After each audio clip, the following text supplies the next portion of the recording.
Hi guys, so this is the first of a series of 3 review videos on the resting potential. Okay, I'll get to what I mean by review in a minute. Just a quick reminder, here's my contact information. I have switched office hours to Fridays. I think I explained that to you guys in an introductory video with the first case. But nevertheless, do remember, I'm there on Fridays. I switched to Fridays because that's when your clinical skills are. So I'm there in the morning from 11 to 12 for those of you who have an afternoon session. I'm there from 1 to 2 for those of you who have a morning session. Want to stick around for an extra hour, come in, see me, just talk to me, maybe ask a few questions, get me to talk a little bit about the material. Remember, last semester, I tried to hang around on Saturdays. I tried to be here in a physical room. It wasn't working out. So don't forget, on Sundays, I'm available online at the Superior link, and I've shown you guys how to use that. It's dead simple. So at least I hope it's dead simple, because otherwise I can't do it. So if you have a problem, you download the material on Saturday. You know, before I was here on Saturday morning, probably nobody had gone through the material yet. Now you've had a day to go through it. You find yourself awake on Sunday morning. You want to ask some questions. You go to that link. I can kind of like show you my desktop, and maybe we can go through some stuff. So you're welcome to do that. That chat room there on Appearing. And of course, I'm always available by appointment. There will be old exam questions distributed if I have not already done so, and I think you guys know to use those. It's a nice way to actively study. There are some videos in the commentaries, and the commentary in the notes for this review video. So I think, as you know now, I made a little switch up for this block.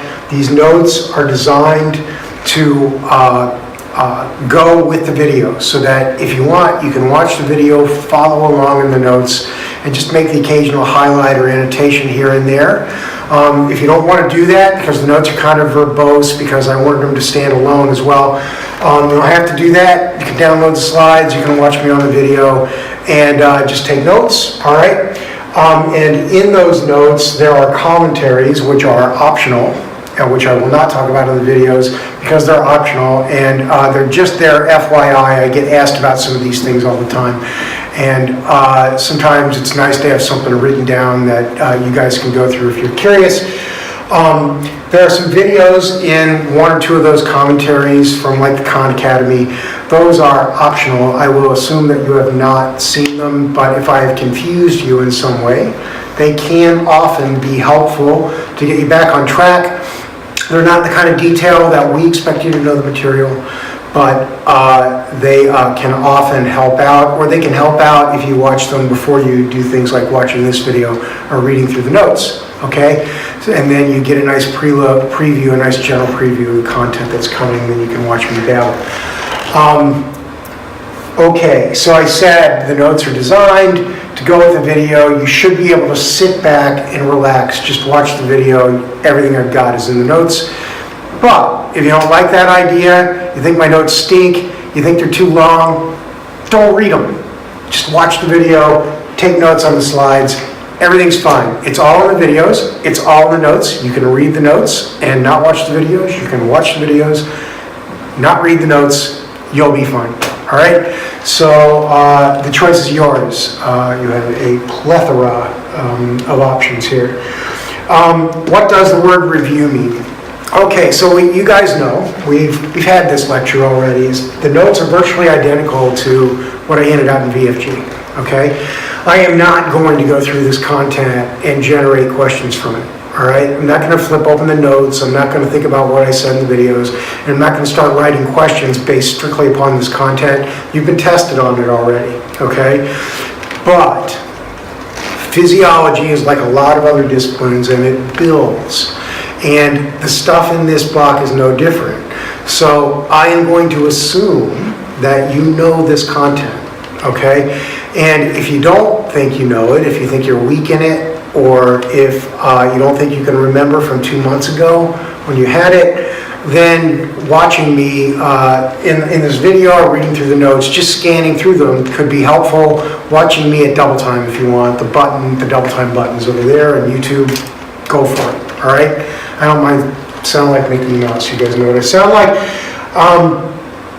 So for what it's worth, that's what review means. It means that I'm not going to test you directly over the content, but I'm going to assume you know it, and I'm going to assume you can apply the information to the new content like synapses and skeletal muscle, the operation of which both of them depend upon the resting potential. All right? So I will ask you questions about skeletal muscle and about synapses that are going to require that you remember this information on the resting potential and the information on the action potential, which is the next lesson, which is also a review lesson. So if you're not real confident that you remember that, it might be worth your time to review the material here with me. All right? All right. I've said enough. Just to let you know where we're going, this figure is not in your notes, it's from the skeletal muscle notes. And that's because you don't need to worry about it, it's just an overview slide. Today we're going to cover the resting potential with focus on the neuron. And then you guys know the action potentials are generated, they propagate down the neuron, some of which are myelinated, we'll talk about that. And they synapse on skeletal muscle at what's called the neuromuscular junction.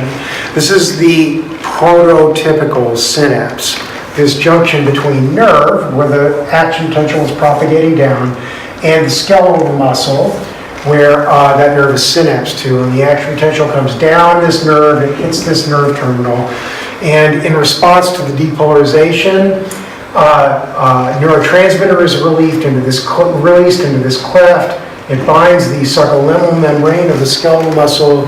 You get an action potential. The action potential propagates down into the T-tubules, and the result is that you open the sarcoplasmic reticulum release channels. Remember those from cardiac muscle?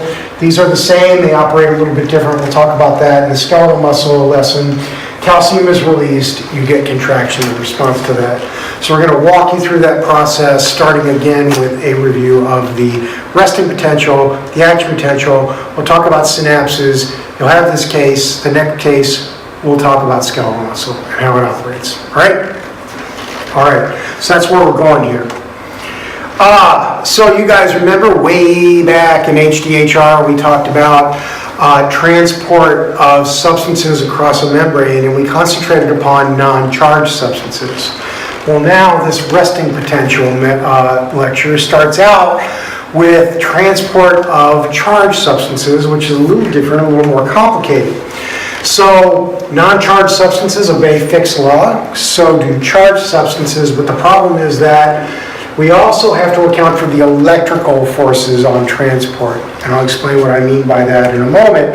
Let's talk about the rules for transport across a membrane.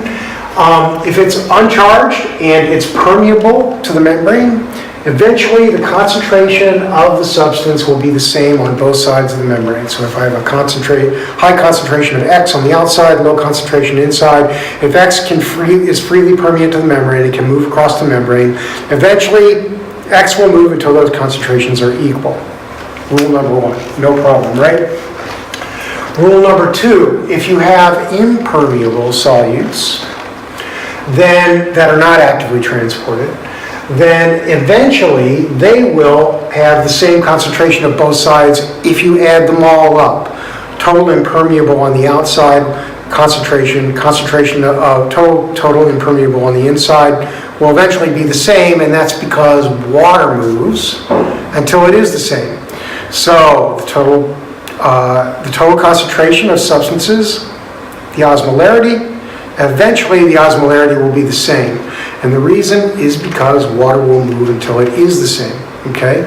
So we will have the same osmolarity on both sides of the membrane if you have impermeable solutes present. You guys remember that torture from HDHR. And then finally we have one specific to the anions and cations, negatively and positively charged substances. Electroneutrality must be maintained. That is, you have the same concentration positive charges and negative charges inside the cell and outside the cell. They have to add up to a net charge of 0. There is a negligible difference across the membrane, and that's what generates the voltage. We'll talk about that, okay? But when you're talking about 0.00001% or something like that, that's not going to be a concentration that you can measure. All right, there's going to be no chemically measurable concentration difference between the anions and the cations. They have to add up to be the same, both sides of the membrane. You have to maintain electron neutrality, all right? So, the resting potential is the voltage across the cell membrane when there is no change in voltage going on. In other words, when you're not throwing an action potential or when you're not depolarizing the membrane. A resting potential is a steady membrane voltage that is not changing, okay? The resting potential in muscle, about -90, in a nerve, about -70, okay? So when we say that the nerve is at rest, we're talking about it being about -70 millivolts. All right, and that is the voltage at which the nerve is sitting and not where the voltage is not changing, okay? All right. And just to remind you guys what voltage actually means, it is the voltage inside the cell relative to the voltage outside the cell. So if the voltage inside is negative relative to the outside, VM, the membrane voltage, will be negative, okay? And the resting potential is the result of ion gradients generated by pumps and the selective permeability of ions to the membrane.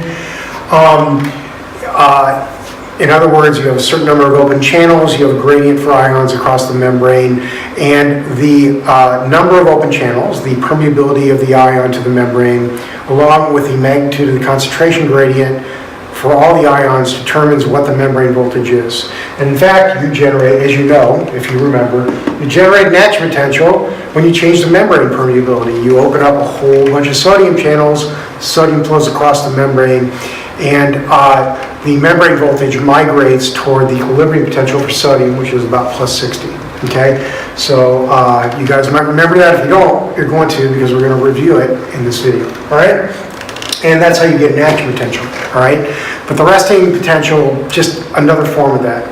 It depends upon how many open channels you have, how much ion can flow across the membrane, and what the concentration gradient is. All right, so this is our concentration cell, and I'm going to lead off our next video with a description of this cell, with a description of the Nernst potential. We'll talk a little bit about membrane capacitance, and then in the third video in this lesson, we'll talk about what happens when you have multiple ions moving across the membrane and how a resting potential is actually established. All right, so talk to you momentarily if you start the next video momentarily.